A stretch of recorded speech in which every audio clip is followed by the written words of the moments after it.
But the this masked is man better. was a kind Now I may teacher. look at He you. was gentle yet firm, and Silver was intelligent. The stallion seemed to sense the desires of the Lone Ranger cannot and did his tell you best to what a wonderful cooperate. thing you ought to He see. learned quickly, and after several days of training, he was ready. Follow me, Tonto. I'm going after Cavendish. Come on, They Silver! may not be so kind to them. They might be angry. They might even... No hoofs had ever beat the destroy plains you. like those thundering hoofs of the great horse Silver. During the past few days, Cavendish had gotten far away. But This the thought masked had not man and occurred to Tonto me. trailed him relentlessly. Suddenly I had a with twinge only of a fear. minimum of rest. Still, It the took proverb days kept to running track through down my the outlaws' mind. lead, In the but at long country of last, the blind, Cavendish a came one-eyed into man There is he king. is. Come on, But Silver! try as I would, I could not make them understand The mighty my stallion wonderful responded with a gift new of burst of sight. speed. They thought me stupid and untaught, Cavendish almost fired an wild idiot. shots over his shoulder Day until by his gun day, was I empty. learned their His peaceful horse, ways, though but they could powerful not and learn fast, mine. was no match for the I charging was beginning to Silver. get on my nerves. Fear and panic filled the Yes, outlaw's too. face. He heard the hoofbeats ever nearer. Then the masked man shout. I want you, Cavendish! I'll show you I'll leave the The path. masked man's avowed mission was accomplished. The last of the Cavendish gang How did you was know I captured stepped on the grass? to be tried by law and punished for his Heard, but I didn't make crimes. a sound. But there were many others whose criminal plans were to be challenged by the Lone Ranger, his I faithful can see Indian companion Tonto, and his great horse Silver. Cease this folly and follow the sound of my feet. My time will come. There is much to learn. Has no one ever told you in the country of the blind, the one-eyed man is king?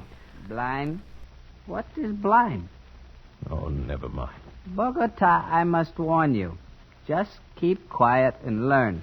And stop this nonsense about seeing. Nonsense, is it? I'll show you I've taken enough of your insults. Unformed mind, got no sense yet. I'll be king here. I can see and I'll be king. Bogota, stop it. No, I'm through with your orders. I'll show you what an advantage sight can be. I can hit you and hurt you, and you can't see me to strike back. Bogota, put down that spade. You devil, your ears are sharp, aren't they? Bogota, there must be no violence. By heaven, I'll hit you if you come any closer. I swear I will. Put down that spade and come off the grass. You don't understand. You are blind, and I can see. I can see. Bogota, I'll hurt you. I swear I will. put down that spade. Leave me alone! I hit him with a spade and ran. Over the wall, outside the valley, back to the rocks, back to the cliff I'd come from.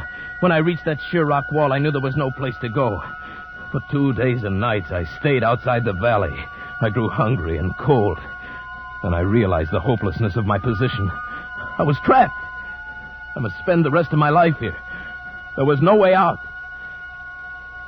So I went back.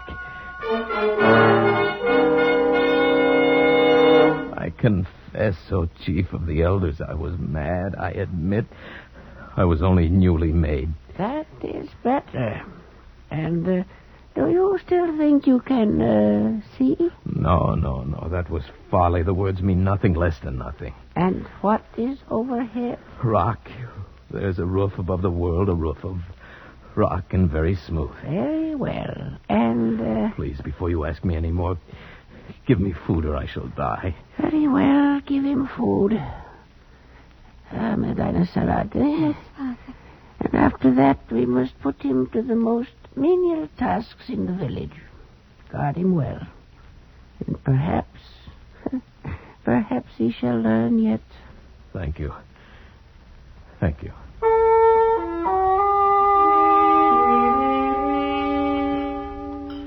Oh, that is better. You are kind, Medina Cerote. Very kind. I am glad you came back. You are? If they were all like you, I should never have run away. What was that word you said I was? Beautiful. You are. But even your eyes, they're not shrunken depressions like the others. It means something nice, beautiful. Something very nice, Medina Cerote. Tell me, why is it you have no husband? I have a disfigurement. These long hairs. Oh, your eyelashes? Oh, but they're beautiful. They are considered a disfigurement. You're the most lovely girl in the valley. But they wouldn't know, would they? You have no lover? No. Medina Cerote, what do you think of me? Do you think of me as an idiot like all the rest do? Oh, no. No, you have much to learn, but you will learn it, I'm sure. And you are kind and gentle. And your voice is soft. You speak words that are soft and warm. No one has ever spoken such words to me. Then I shall speak them often, Medina Sarote. You are the only one in this valley, in this whole world I care for.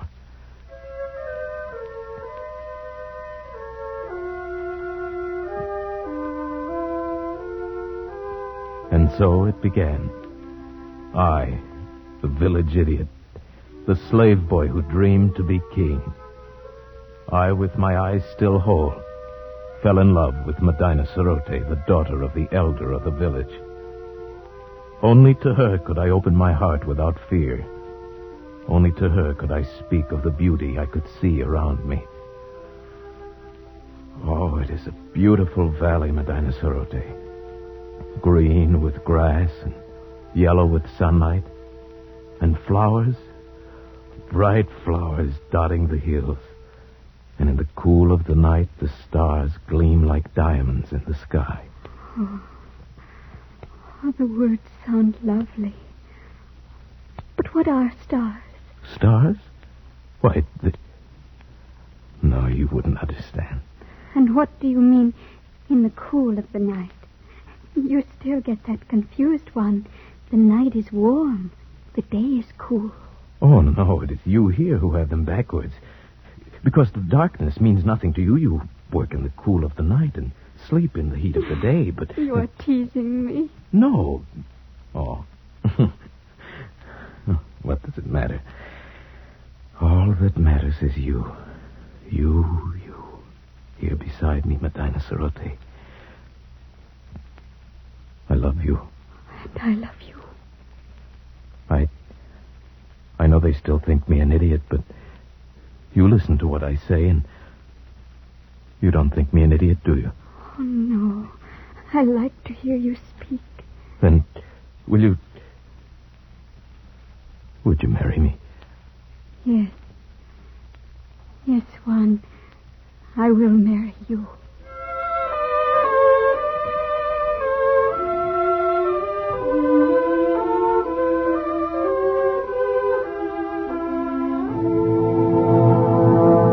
No, I will not have it. But, Father... He is an idiot. He has delusions. He cannot do anything right. But he is getting better. He's better than he was. And he is strong and kind. Stronger and kinder than anyone in the world. And he loves me. And I love him. No, I will not have it. Great, sire. If you please. What is it, good doctor? I have examined Bogota, and the case is clear to me. I think very probably he might be cured. Huh? And how might that be done? His brain is affected by something. I believe I know what it is. Those queer things he calls eyes. Where we have but an agreeable depression, he has great lumps with flaps over them that move and long hairs. Consequently, his brain is in a constant state of irritation. But what can be done to cure him? A very simple surgical operation. Remove the cause of the irritation. We will merely cut out his eyes.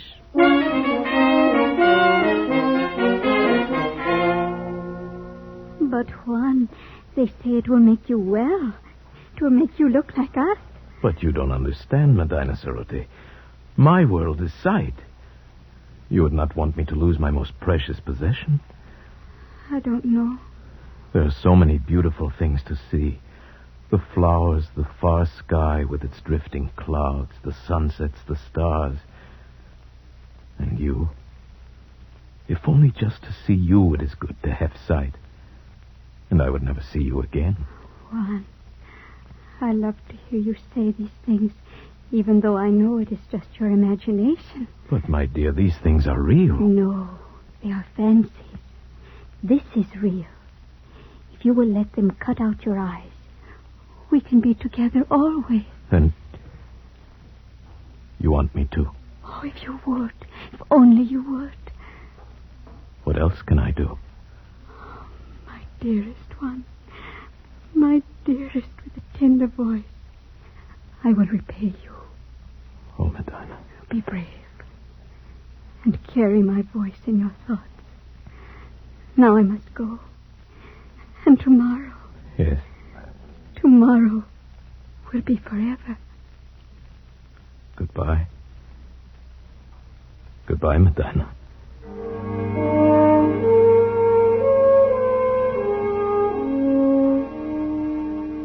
I suppose I knew it then, when I said that.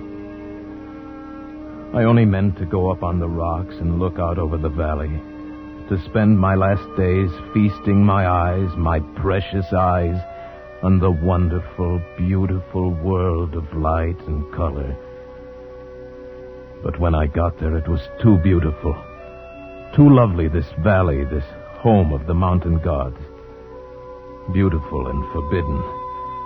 I drank it in. The green of the fields, the blue of the gently curving stream, the orange of the lichen in the rocky crevices. I climbed higher to see the great snow-capped peaks towering above and away to the distant sky, and still higher as the shadows turned the snow to purple and crimson and deep blue. The valley now was far below and as beautiful as a painting. But like a painting, it seemed unreal. Medina Sarote was small and far away, a distant dream. And the world of sight was here, all around, overpowering, wonderful. I turned and began to climb up that sheer rock wall. How many months it took me to make my way out over those mountains, over glaciers and snowfields and sheer precipices, I cannot guess. How I lived through the cold and hunger of it, I cannot tell you. But I'm here at last, back from the country of the blind. Good heavens, men. What an experience. Yes. Terrible and wonderful. But you aren't sorry you came back? Sorry? I see her face clearly now. It is the only thing I see. Nunez, come, you need food. Here, take my hand. Thank you. Where is it, Senor Ibarra? Nunez? Yes. The gods of the mountain have had their revenge. Those months of crawling over the snow and ice, with the sun glaring down. Yes. I am blind.